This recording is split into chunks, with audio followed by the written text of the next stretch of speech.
This story is titled, Brother Used My Wedding as His Proposal Venue and Announced His Fiancée Was Pregnant During Our First Dance. When I got upset, my parents said I was being selfish. I never thought my own wedding day would become someone else's celebration. Looking back at the videos now, I can pinpoint the exact moment my perfect day shattered, during our first dance, when my brother decided to steal not just the spotlight, but every precious memory I had dreamed of since childhood. The worst part? My parents' reaction made me question everything I thought I knew about family loyalty. Sometimes I wonder if I'm actually the selfish one here, but then I remember how meticulously they planned this betrayal behind my back. I'm Emma, 27F, and before this whole nightmare unfolded, I was living what I thought was my dream life. I had spent 3 years planning my wedding to Nathan, 29M, the kind of guy who remembers your coffee order and brings you soup when you're sick without being asked. We met during our residency at the same hospital. He's a pediatrician. I'm a family medicine resident. It wasn't just the long hours that brought us together. It was how seamlessly our lives intertwined, how our dreams aligned perfectly. Then, there's my brother, Tyler, 25M. Growing up, we were close. The kind of siblings who could finish each other's sentences. He was always the spontaneous one, the life of every party, while I was the planner, the responsible one. When he started dating Madison, 23F, 8 months ago, I was genuinely happy for him. She seemed sweet, if a bit quiet, and I thought maybe she'd help ground him a bit. Looking back, I should have noticed how she always seemed to be whispering with my mom, Christine, 52F, or how my dad, Robert, 54M, would quickly change the subject whenever I talked about my wedding plans. I'd spent months coordinating everything for our spring wedding. The venue was a restored Victorian mansion with gardens that bloomed in soft pinks and whites, exactly matching our color scheme. Nathan and I had practiced our first dance for weeks, choreographing every step to, at last, by Etta James. It was supposed to be our moment, our story coming full circle. The morning of the wedding was perfect, almost suspiciously so. Madison kept hovering around while I was getting ready, asking oddly specific questions about the reception timeline. Mom seemed distracted, checking her phone more than she helped with my veil. But I brushed it off as wedding day jitters. If only I'd known they were all in on what was about to happen, maybe I could have stopped it. Or maybe I would have called the whole thing off. You know that feeling when you realize everyone around you has been keeping a secret? That hollow pit in your stomach when you understand you're the only one who wasn't in on the joke? Multiply that by 1,000, and you might come close to what I felt during what should have been the most magical moment of my first dance. Little did I know, my brother and his girlfriend had been plotting with my parents for months. What happened next would not only ruin my wedding day, but would spark a family feud that would leave us all questioning where our loyalties truly lie. And trust me, what they did during our first dance was just the beginning of how they would try to justify their actions. The moment Nathan and I stepped onto the dance floor for our first dance, everything felt magical. The soft lighting created the perfect ambience, and the opening notes of, "At last," filled the room. I remember thinking how perfect it all was. Nathan's hand steady on my waist, my dress flowing exactly as I'd imagined, and all our loved ones watching this intimate moment. I should have known it was too perfect to last. We were halfway through our dance when the music suddenly cut out. At first, I thought it was a technical glitch. You know, one of those little wedding day hiccups you laugh about later. But then I saw Tyler walking onto the dance floor, microphone in hand. My stomach dropped. This wasn't part of the plan. This wasn't supposed to happen. Nathan's grip on my waist tightened slightly. I realized now he was trying to steady me for what was coming. I'll never forget watching my brother drop to one knee right there, barely 3 feet from where Nathan and I had stopped mid-twirl. Madison seemed to materialize out of nowhere, her hands clasped over her mouth in what I now know was rehearsed surprise. The room erupted in gasps and excited murmurs, drowning out the remainder of my first dance song that was supposed to be playing. But Tyler wasn't done. Oh no, he had to make it even bigger. After Madison tearfully nodded yes to his proposal, he grabbed the microphone again. I can still hear his voice, thick with emotion that I once thought was spontaneous joy. "And we're having a baby. You're all going to be aunts and uncles and grandparents."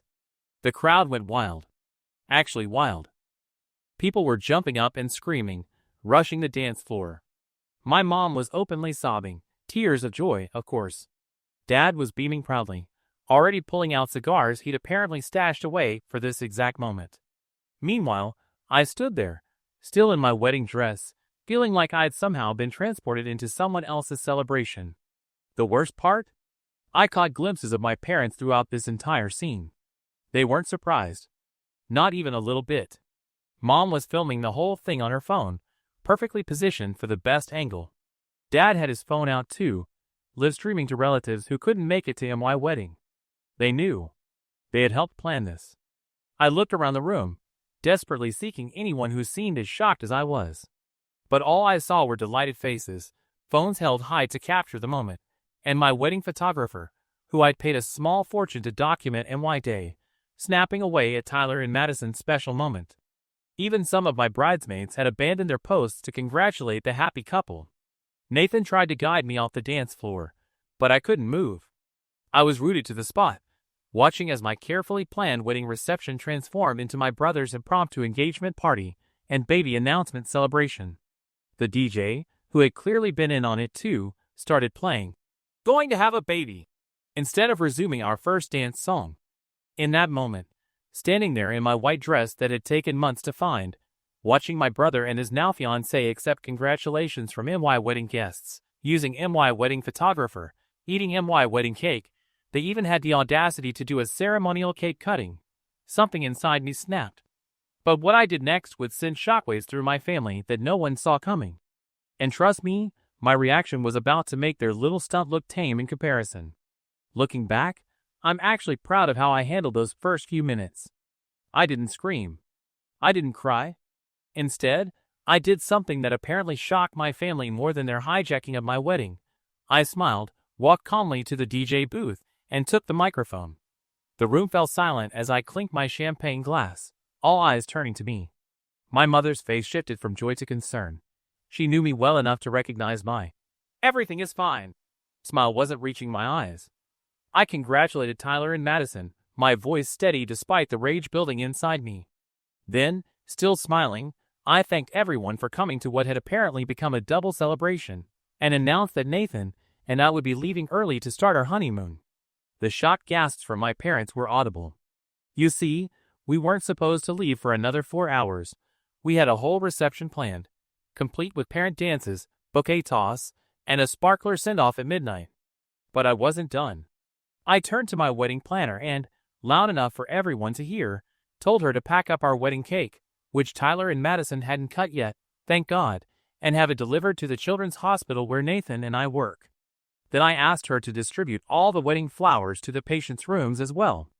If my wedding was being hijacked, at least some sick kids would get to enjoy the decorations I'd spent months choosing. My mother rushed over, her mascara slightly smeared from her earlier tears of joy over Tyler's announcement. She grabbed my arm, whispering urgently about how I was overreacting and ruining everyone's special day. Everyone's special day. Those words hit me like a physical blow. I looked her dead in the eyes and asked if she realized what she just said. She actually took a step back, finally seeing something in my expression that made her understand she crossed a line. Nathan, my wonderful, patient Nathan, appeared at my side with our overnight bags, which weren't supposed to be needed until later. He'd already called us a car. This wasn't how we'd planned to leave our wedding, but he'd read the room and knew we needed to get out of there before I completely lost it. As we headed for the door, Tyler caught up with us. The look on his face was strange. Not quite guilt, not quite defiance, but something in between. He started to say something about how this was the perfect time to share his news, with all the family gathered. That's when I finally snapped. I asked him if Madison was really pregnant, or if they just wanted to make sure they completely overshadowed my day. The way his face paled told me everything I needed to know. The silence that followed was deafening. Madison, who'd been hovering nearby, burst into tears. My mother's face went from concern to horrified as she looked between Tyler and Madison. Dad, still holding his unlit celebration cigar, slowly sat down as the implications sank in. They hadn't just hijacked my wedding, they'd lied to everyone about the baby to make their moment even bigger. But here's where it gets even more complicated. As Nathan and I were walking out, Madison grabbed my arm and whispered something that made my blood run cold. Something that would explain why my brother and his girlfriend had been so desperate to announce an engagement and pregnancy at my wedding. Something that would turn this from a story of thoughtless siblings into something far more twisted. What Madison revealed in those few seconds would not only change how I view the day's events, but would expose a web of lies that went far beyond a ruined wedding. And trust me, what I learned next made their wedding proposal stunt look like child's play. Madison's whispered words kept echoing in my head during the entire ride to the hotel. Your brother lost his job 3 months ago. Your parents are selling their house to help him pay off his gambling debts. They needed this engagement to happen before they told everyone. Suddenly, all the pieces started falling into place. The way my mom had insisted on paying for most of my wedding even though Nathan and I could afford it. How they'd pushed to have it at the Victorian mansion instead of the country club we originally chosen. Why they'd been so insistent on having it in May rather than waiting until September as we planned. They weren't just being generous. They needed one last big family event at a fancy venue before everyone found out the truth. I spent the night alternating between rage and heartbreak, with Nathan holding me as I cycled through every emotion possible. Around 3 a.m., I got a text from my mother that made things even worse. She was begging me not to tell anyone what Madison had revealed, claiming they had a plan to fix everything. She explained that Tyler had racked up over $200,000 in gambling debts, and Madison's wealthy parents had agreed to help pay it off, but only if Tyler proved he was settling down by proposing to their daughter at a big family event. The next morning, my phone was flooded with messages. Most were from wedding guests gushing about how romantic and special the double celebration had been. But there were also several missed calls from Madison's parents. That's when I realized they had no idea about Tyler's gambling or the real reason for the rushed proposal. They thought their daughter was actually pregnant and had just gotten engaged at the perfect moment. I sat there in our hotel room, still in my wedding night pajamas, holding my phone and wondering what to do with this information. Nathan suggested we continue with our honeymoon plans. We were supposed to leave for Hawaii the next day. But something kept nagging at me. The timeline wasn't adding up. If Tyler had lost his job 3 months ago, how had he been showing up to family dinners in his work clothes? Why had he been texting me about his big presentation just last week?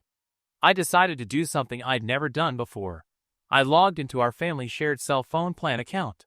Tyler was still on it because he claimed he was saving money for a house with Madison. What I discovered made my stomach turn. For the past 3 months, every weekday between 9 a.m. and 5 p.m., his phone location showed him at a very different place than the office where he claimed to be working. The address was familiar. Too familiar. It was the same address Madison's ex-boyfriend had recently opened his new business. The same ex-boyfriend she'd assured everyone she hadn't spoken to in years. The same ex-boyfriend who, according to social media, had recently come into a large inheritance. I showed the phone records to Nathan, whose medical training had taught him to spot patterns. He noticed something I'd missed. The timing of Tyler's supposed gambling losses coincided perfectly with when Madison had suddenly started showing up at all our family events.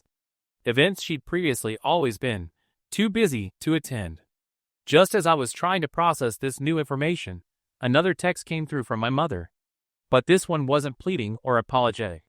Instead, it contained a threat that made me realize this whole wedding disaster was just the tip of the iceberg. And what she was trying to hold over my head would force me to make a decision that would either save my family or tear it apart forever. My mother's text message made my blood run cold. If you expose Tyler's situation, I'll have to tell everyone about the real reason you got into medical school. Remember that recommendation letter? The one you think came from Dr. Anderson? We all have secrets, Emma. I sat there, staring at my phone, feeling like the floor had disappeared beneath me. The recommendation letter she was referring to had been crucial for my medical school application.